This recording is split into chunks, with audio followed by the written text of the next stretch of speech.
What if I told you that the biggest thing holding you back from building wealth isn't your job or your salary, but just one little idea stuck in your head? We're about to unpack two completely different financial mindsets, and I promise, understanding the difference could be the most valuable 5 minutes you spend all week. Have you ever looked around your neighborhood and seen that person? You know the one, with the modest car and the smaller house, but they just seem so financially secure? Maybe they even retired super early. And then you see other people with huge salaries and all the fancy stuff who seem to be constantly stressed about money. What is going on there? What's their secret? It really makes you question what rich even looks like. Well, the answer to that little puzzle is actually way simpler than you'd think. The critical difference isn't the size of the paycheck, it's the financial operating system running in their head. The path to real financial freedom isn't paved with a bigger salary, it's paved with a total shift in how you think about the money you already have. Okay, so to make this crystal clear, let's just look at these two mindsets side by side. The first one, let's call it the professor mindset, thinks, man, I just need a raise, then I can finally afford that awesome new car. See, the spending is totally tied to the salary. But the second mindset, the businessman, thinks completely differently. They say, I need to build or buy an asset, like a rental property, that will generate cash flow, and that cash will pay for the car. Huge difference, right? One person works for their luxuries, the other has their money work for their luxuries. To really get this, we've got to lock in one super important term, asset. And it's incredibly simple. An asset is anything that puts money into your pocket, period. Think of stocks that pay you dividends, a rental property that brings in rent every month, or a business that's making a profit. Basically, an asset is like planting a little money tree. And on the flip side, of course, you have a liability. This is anything that's constantly taking money out of your pocket. That latest smartphone on a monthly payment plan? Yep, that's a liability.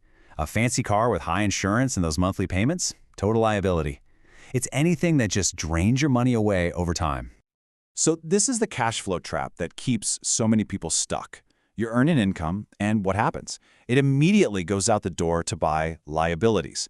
The new phone, a nicer car, a bigger TV, your money just flows straight out to pay for things that are losing value. And it creates this cycle where you're always working just to pay for your past decisions. You're completely dependent on that next paycheck. But the rich mindset, it flips this whole script completely upside down. You earn your income, but your very first priority isn't buying more stuff, it's buying assets. You invest in stocks, you buy a rental property, you build a business. Over time, those assets start generating their own income stream, and that's what you use to afford the luxuries. The key is right there. Your assets are paying for your liabilities, not your time and your sweat. That is the real path to freedom. So how do you actually make this shift? How do you do it? It all comes down to one golden rule. Pay yourself first. Now, that doesn't mean go on a shopping spree. It means the very first bill you pay each and every month is to your future self by moving money directly into your asset column. You're prioritizing building your wealth before you pay for anything else.